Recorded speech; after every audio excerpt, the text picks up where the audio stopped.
Michigan farmers and families finally won their years-long battle to keep a massive Chinese factory out of their community and away from a key Army training facility. The Chinese-backed company called Gotion wanted to build a $2.4 billion electrical vehicle battery parts in northern Michigan. They promised more than 2,300 jobs. But residents fought back against their city and the state's sweetheart deal with the Chinese. Today, the state finally backed down and killed the deal. With us now, NewsNation's Entin, who has been covering this, has gone up to northern Michigan a number of times and is with us now. I got to tell you, what this says about the power of a group of concerned, patriotic citizens who said, "Not in my backyard," is unbelievable. Yeah, that's what's so cool about this story, Leland, is it really was a David versus Goliath kind of situation. These were just regular, everyday citizens. We started covering it 2.5 years ago. There was really no other media covering it.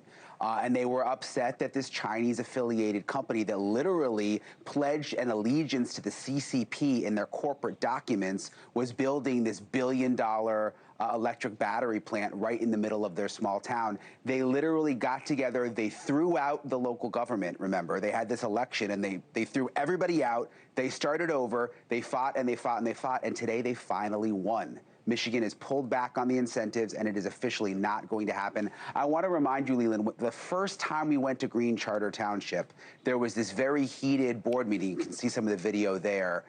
When the board at the time, the leaders in town were actually for the project before they got thrown out. Look at this. Do you have a contract with Gotion involving your land? No comment. Did you sell Gotion your land? I don't know yet. You don't know yet? No. Can you see how it just doesn't look good to have someone on the board who's considering or doing business with Gotion? You know, I didn't go looking for it. You know, but I don't. Anything to do with that or votes, I abstain. Yeah, and the whole thing there, Leland, was, remember, you had current board members who were elected who were actually selling their land to this Chinese company. So it was unbelievable. And it went on for 2.5 years, and they were able to buy the land. But now, finally, the whole thing is over.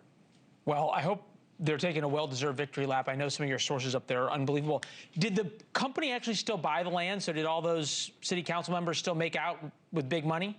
Yes. And they remember they were paying double the price of the value of the land, and they did end up buying the land, and they still own the land. So it's going to be interesting to see what happens next. But now Michigan was giving them, you know, the governor there, Whitmer, she was giving them like millions and millions of dollars, despite how upset the people were in that town. And now that she's finally pulled back on that money after 2.5 years, it's really the nail in the coffin.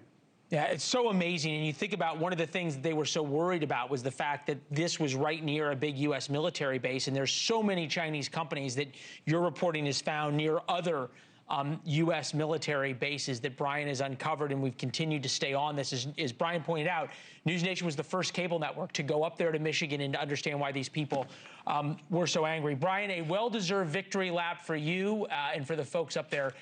This is really a good day for America. Yeah, thanks. I'm happy for the people in that town, Leland. Yeah, us too. Brian, thank you very much. Thank you for watching. Subscribe below and download our NewsNation app right now on your phone, and you will get fact-based, unbiased news for all Americans.